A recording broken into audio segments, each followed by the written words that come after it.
Hi, I'm Alex Stutchbury and welcome to ARTClass, a series of videos teaching you the key skills needed to create great art. This is part 2 of my Lino printing tutorial.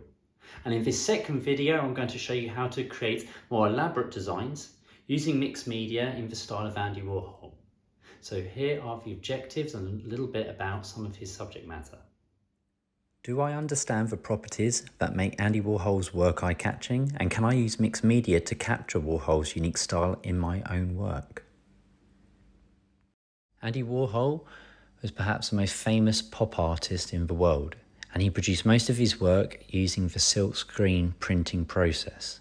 He was a keen lover of animals, and he collaborated with conservationists in the 1980s to promote understanding and exposure for animals who were becoming endangered species around the world. He created one series called Endangered Species and also produced a book in the mid-80s called Vanishing Animals. Both these have unique patterns and designs which we can try and replicate today. So, building upon Andy Warhol's legacy, I'm going to use the same lino block as I cut in the first video of the Sumatran rhino so we can promote the awareness of this poor endangered species. Now, with these processes, there's some preparation needed before the printmaking stage as well as afterwards. So follow them closely, but you can always adapt the technique for your own prints. Off we go. So first, let's try and mimic the style Warhol used for his Endangered Animal series. So trace around your lino and then trace around the main animal silhouette inside. You might need to join the edges up slightly if it's hard to see. Then mix up a layer of paint and apply it boldly onto your colour card. So I'm using complementary colours here, blue with an orange silhouette. That will help stand out more. And you can use red and green or yellow and purple or some tertiary colours, but try and use ones which contrast well and apply the paint boldly. Then set up your print area just like you would do and you saw in the first video.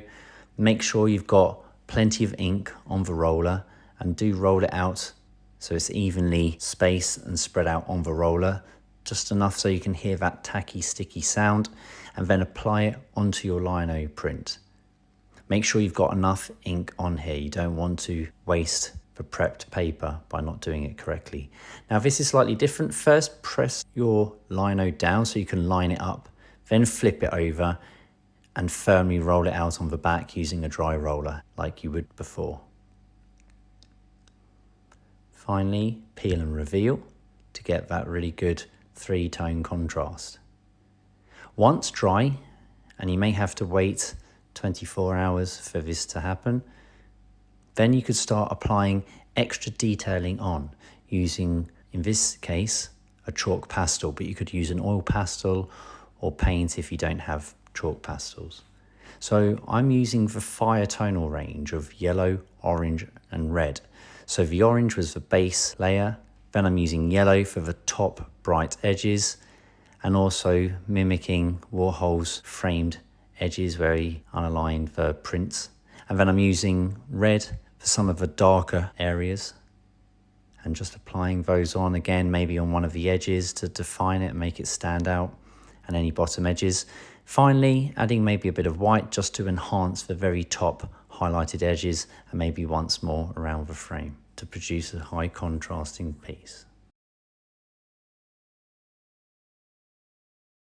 Now Warhol uses block colours for his Vanishing Animal series, so here's a process and a technique you could use to try and mimic that style. So get some new paper, again work out roughly where the animal silhouette will be placed, and then get some other colour pieces of paper, ones which are quite contrasting, and work out different sections. So this main bit I'm cutting here is a kind of generic square shape which would fit the majority of the animal head. And it doesn't have to be precisely cut to size or shape. They're quite blocked, rigid, square and rectangular shapes. And then I'm using this red bit of card which contrasts with the green to sort of block in the start of the body of a rhino. Keep using your tracing paper to check that the alignment is roughly correct, and then stick those elements down. So that's the first preparation stage.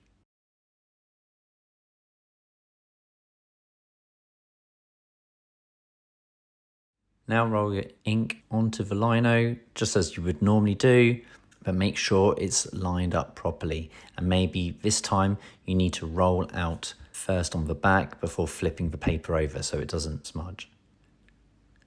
Once that's done, what Warhol often has with his artwork is where the edges don't fully line up. So you could actually use something like a felt tip pen to create some different patterns around the edges. Sometimes you would have some marks and dashes. Sometimes it would be slightly at an angle.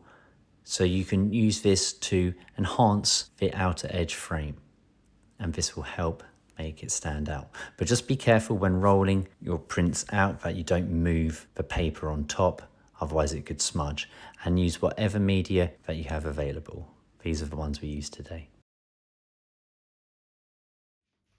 So there you have it, some really cool, bright, bold outcomes.